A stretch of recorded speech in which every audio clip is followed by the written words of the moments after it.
সবাইকে।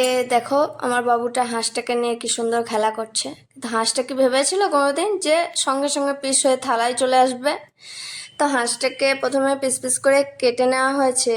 এখানে আমি জল দিয়ে ভালো করে মাংসটাকে ধুয়ে নেব।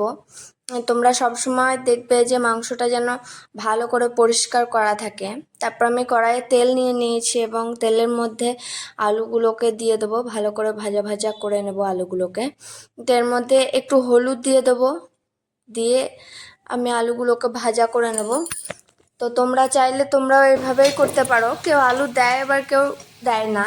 তো আমার তো আলু দিয়েই মাংসর ঝোল বেশি পছন্দ, তাই আমি সবসময় আলু দিই। তো এই তেলের মধ্যে আমি আর একটু তেল দিয়ে দেবো, তেলটা বেকার নষ্ট করে তো লাভ নেই।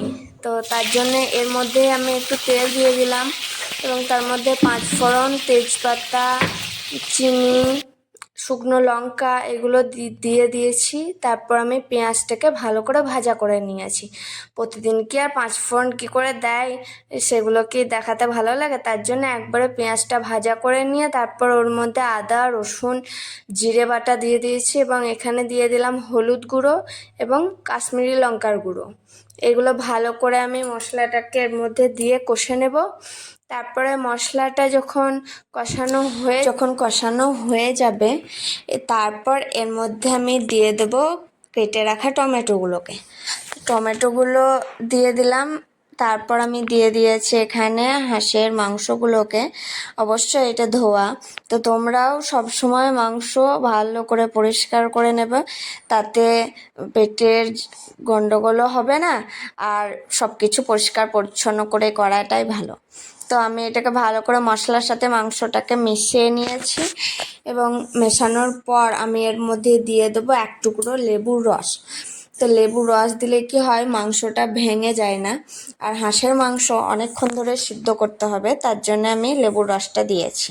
তারপর ভেজে রাখা আলুগুলোকে আমি মাংসর মধ্যে দিয়ে দেব এবং দিয়ে দেব কয়েকটা কাঁচা লঙ্কা চেরা। তোমরা চাইলে লঙ্কা গুঁড়ো ব্যবহার করতে পারো, আমি এখানে লঙ্কা গুঁড়ো ব্যবহার করিনি, তার জন্য আমি কাঁচা লঙ্কাটা ব্যবহার করেছি। তোমরা একবার করে দেখবে। তারপর আমি মশলাটাকে ভালো করে মাংসর সাথে মিশিয়ে নিয়ে পরিমাণ মতো লবণ দিয়ে দিলাম এবং লবণ দেওয়ার পর এখানে আমি দিয়ে দিয়েছি গরম জল। তোমরা চাইলে ঠান্ডা জলও দিতে পারো, কিন্তু আমি সব সময় গরম জলটাই দিই। তো তোমরাও একবার দেখবে গরম জলটা দিয়ে কি অন্যরকম লাগছে কি না। তো এরপর আমি 30 থেকে 40 মিনিট এটাকে সিদ্ধ করতে দেব এবং সিদ্ধ হয়ে গেলেই রেডি আমার হাঁসের ঝোল। তো তোমরা এটা করে একবার দেখতে পারো। তো অন্য ভিডিও নিয়ে আবার দেখা হবে। Tata, bye bye.